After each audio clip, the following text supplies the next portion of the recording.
मेरा दुख ये है, आपका दुख ये है कि हमने इस उम्मत को ज़वाल में देखा। हमने कश्मीर में ज़बा होती माएँ बहनें और बेटे देखे, रोहिंग्या के अंदर मुसलमानों की नस्ल कुशी होते देखी, हमने फ़लस्तीन के अंदर लहू बहता हुआ देखा। दर्द ही दर्द फैल गया।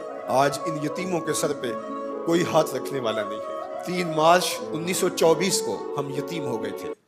सल्तनत उस्मानिया टूट गई थी, वरना शर्क से लेकर गरब तक, शिमाल से लेकर जुनूब तक मुसलमानों का तसल्लुत, और लोग डरते थे अगर खलीफा ने ऐलान जिहाद कर दिया तो फिर तुम्हें पूरी दुनिया में छुपने की जगह नहीं मिलेगी। यतीम जानते थे हमारे सर पे कोई खड़ा है। बेवाएं अपने आप को बेआसरा नहीं समझती थी। बूढ़े समझते थे कि हमारा आसरा ये लाठी ही नहीं, उस दुनिया में बैठा हुआ खलीफा भी है। लेकिन फिर दुनिया के 3 बर्रे आज़मों पे फैली हुई सल्तनत सिर्फ दुनिया के 3% हिस्से पे सिमट गई, और आज 56-57 इस्लामी मुल्कों के अंदर हम तकसीम हैं, और उस तकसीम का नतीजा हमारी हवा उखड़ गई। खिलाफत की मरकजियत हमारे पास मौजूद न रही। खिलाफत से तसव्वुर लेके यूरोप ने अपनी सफ बंदी की, और ये कितने मुल्क जुड़ करके एक यूनियन बनाते हैं और हमारी वहदत के टुकड़े टुकड़े कर देते हैं। देख मस्जिद में शिकस्ते रिश्ता तस्बीह शेख, और बुत कदे में ब्रह्मन की पुख्ता जुन्नारी भी देख। काफिरों की मुस्लिम आईनी का भी नजारा कर, और मुस्लिमों की मुस्लिम आजारी भी देख। चाक कर दी तुर्के नादा ने खिलाफत की कबा, सादगी मुस्लिम की देख औरों की अय्यारी भी देख। आज वो हदफ हासिल कर चुके हैं। आज फिलिस्तीन के अंदर क़यामत टूटी हुई है। दुनिया का मीडिया खामोश है।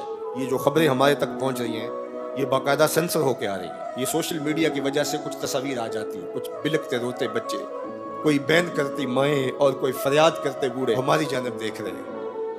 हमारी जानब क्यों देख रहे हो? हम तुम्हारी मदद को नहीं पहुंचने वाले। गली में 3 ओबाश खड़े थे, तो खड़े खड़े उनकी शर्त लग गई कि देखते हैं हम में से सबसे बड़ा बेगैरत कौन है। तो ये साबित करने के लिए गली में एक बूढ़ी खातून आ रही थी जिसके हाथ में डंडा था, और उसको टेक टेक के चल रही थी। एक ओबाश आगे बढ़ा और उस बूढ़ी खातून के बुढ़ापे का लिहाज किए बगैर उसको धक्का दे दी। वो गिर गई। बहुत बड़ी बेगैरती का उसने सबूत फराहम कर दिया। लेकिन दूसरा आगे बढ़ा और उसने उस गिरी हुई बूढ़ी खातून के ऊपर डंडे बरसाने शुरू कर दिए।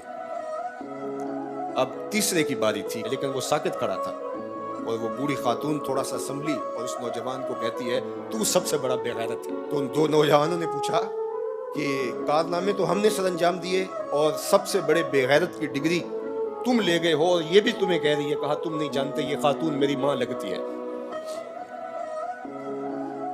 आज इसराइल ने उनको मारा। बरतानिया का वजीर आजम जंगी जहाज के ऊपर बैठ के उन गिरे हुए मफलूकुल हाल लोगों पर बम बरसाने के लिए खुद पहुंचा।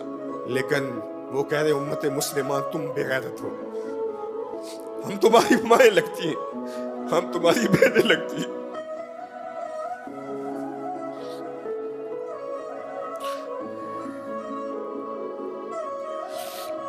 हम तुम्हारी बेटियां लगती हैं। एक यहूदी एक पर्दादार खातून के ऊपर शराब फेंकता है और बाकी आवाजें कसते हैं, लेकिन वो देख रही है एड़ियां उठा उठा के उम्मत मुस्लिमा की तरफ। तुम्हारी मदद को मेरी बहनों कोई पहुंचने वाला नहीं है। ये 56-57 इस्लामी मुल्कों की फौजें करतब दिखाने के लिए हैं। हमारे मिसाइल सिस्टम, हमारे असलहाजात, हमारे टैंक, हमारी तोपें, हमारा एटम बम तुम्हारे काम नहीं आएगा। तुम्हें मरना पड़ेगा, सिसक सिसक के मरना पड़ेगा। ये उम्मा तुम्हारी मदद नहीं पहुंचेगी। 40 मुल्कों की मुश्तरका फौज भी तुम्हारी मदद को नहीं पहुंचेगी। हरम से भी कोई आवाज नहीं उठेगी, ना अजम से कोई आवाज उठेगी।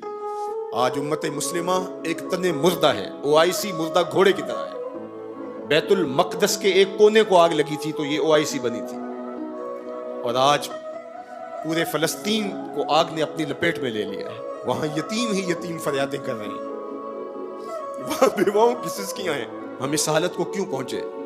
इसलिए कि हमने कुरान को छोड़ दिया। ना हमारी अदालत में कुरान है, ना हमारी मुआशरत में कुरान है, ना हमारी मईशत में कुरान है, ना हमारे मुकन्नना में कुरान है। आज कुरान सिर्फ 2 जिल्दों में बंद करके हमारे ताक पे सजा हुआ है। ये निज़ाम हयात था। हम आज तक उसी बरतानवी कानून पर जी रहे हैं। हम कुरान का ज़ाब्ता नहीं ला सके। 56-57 इस्लामी मुल्क, मुझे बताओ, आज किसी को कोई कहीं से निकाल दे तो दूसरा मुल्क नेशनलिटी दे देता है, उसको शहरियत दे देता है।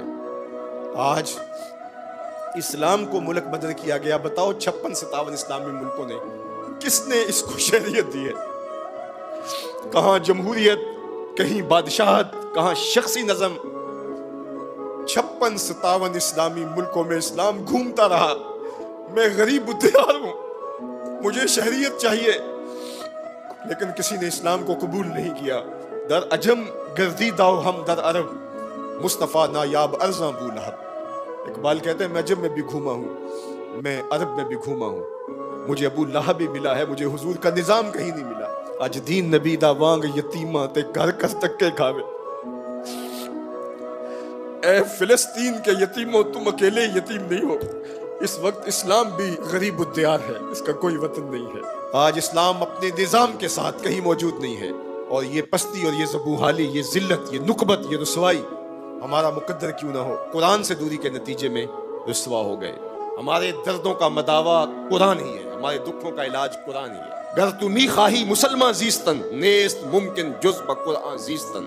اقبال نے کہا اگر تو مسلمان بن کے جینا چاہتا ہے تو قرآن کے بغیر نہیں جی سکتا. اور پھر آگے چل کے کہا فاش می گوئم آن کے در دل مزمرست، این کتاب نیز چیزیں دیگرست. کہا جو میرے سینے میں پوشیدہ ہے میں کھل کے نہ کہہ دوں، یہ کتاب نہیں کوئی اور ہی شے ہے. یہ زندگی بانٹ دیتی ہے، یہ اٹھا دیتی ہے گری ہوئی قوموں کو. اللہ اکبر. تو ہم نے اس قرآن سے جڑنا